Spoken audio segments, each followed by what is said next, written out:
What is up, ladies and gentlemen? It is your favorite guy, Mr.BrownGuy. You know it, I know it, and hopefully you are about to appreciate this upcoming content. Today, we're not about to cook. We are about to learn something new. It goes without saying, before we get started, please, for the love of God, like and subscribe. Now, intermittent fasting, what is it? How does it work? What are the pros and what are the cons? Intermittent fasting is basically just a rebranding of fasting. Something that you and I do basically every single night when we go to sleep. Let's say you go to sleep for 8 hours. In those 8 hours, you aren't eating anything. That is fasting.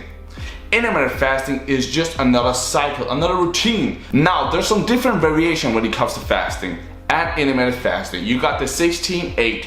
You're fasting for 16 hours and eating for 8 hours. You got the 18-6, fasting for 18 hours and eating for 6. Now you have the 5-2 and the 2-5. You're fasting for 5 days and eating regularly for 2 days, or the opposite way. Now there's a lot of different variations when it comes to fasting. And I know what you're thinking, fasting, I don't want to starve myself when it comes to losing fat or losing weight at all. This intermittent fasting is a short, accurate fasting method. When it comes to fasting, you have to think about it in a way when you're getting all your calories in, you're eating the right nutrition. Then after you eat it, you are digesting it, breaking it down to energy. Once you have used all that energy, you're actually using the stored body fat, the stored energy cells as fuel in order to maintain your levels. Now remember when I said intermittent fasting is something that most of us do without actually knowing it. It's not anything unhealthy. Now I've got a story for you. I remember back in my uni days where I actually had some trouble sometimes getting my meals in because I was eating 3,000 or 4,000 calories a day, and sometimes I'll just skip breakfast. Skipping breakfast is something that most people believe is the worst thing to do. The most important meal of the day is your breakfast. And I agree with you. In my case, I just had some rough days. So sometimes I would just eat my meals really shortly. I would just get it all in and then I would just go on reading my books and doing my stuff. Same thing here. Intermittent fasting is something I actually did, and it actually had a benefit. It gave me more clarity, more mental focus, and I would actually get more shredded. That means losing fat and not weight. And that is the same thing we are trying to aim for here. When you're doing intermittent fasting, the accurate stress that you are signaling to your body actually has an increase in growth hormone and has a decrease in insulin.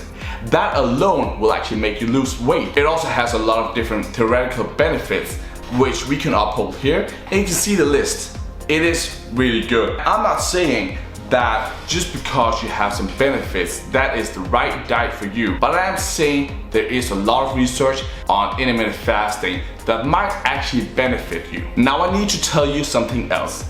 It's not only pros, there are some cons as well. The problem with intermittent fasting as well is the medical research that has been done and which shows you the beneficial factors, the pros and the cons, are usually done over 4 weeks or over 6 weeks or as maximum or 8 weeks. But what if we are doing intermittent fasting for 3 months, a half a year, or even a year?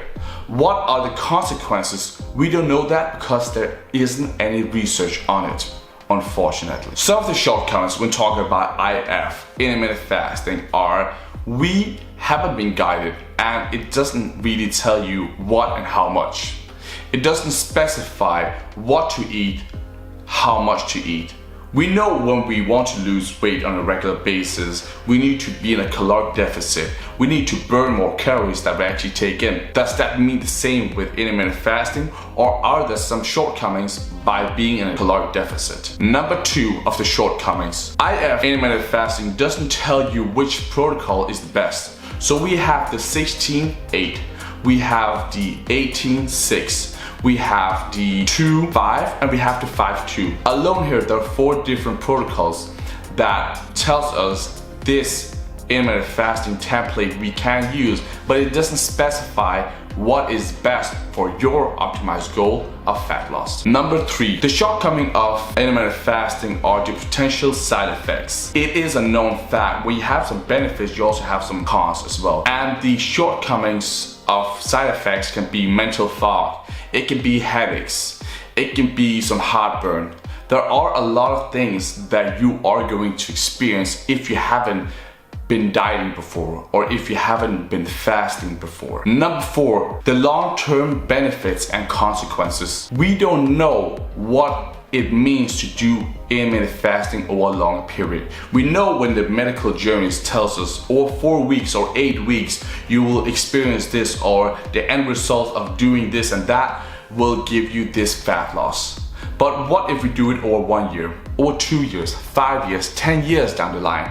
What are the consequences? Number 5 of the shortcoming, talking about cravings. Intermittent fasting, when you're doing the 18-6 or the 16-8, it can be a problem if you have some cravings throughout the day.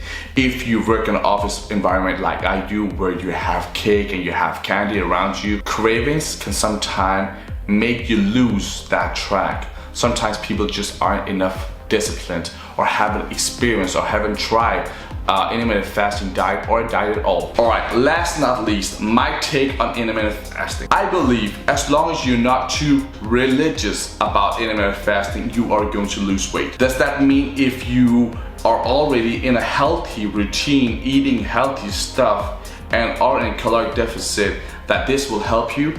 I'm not sure. Again, as long as you are in caloric deficit, you are burning more calories than you're actually taking in, we know you are going to lose weight no matter what. No matter what routine or schedule or template it might be.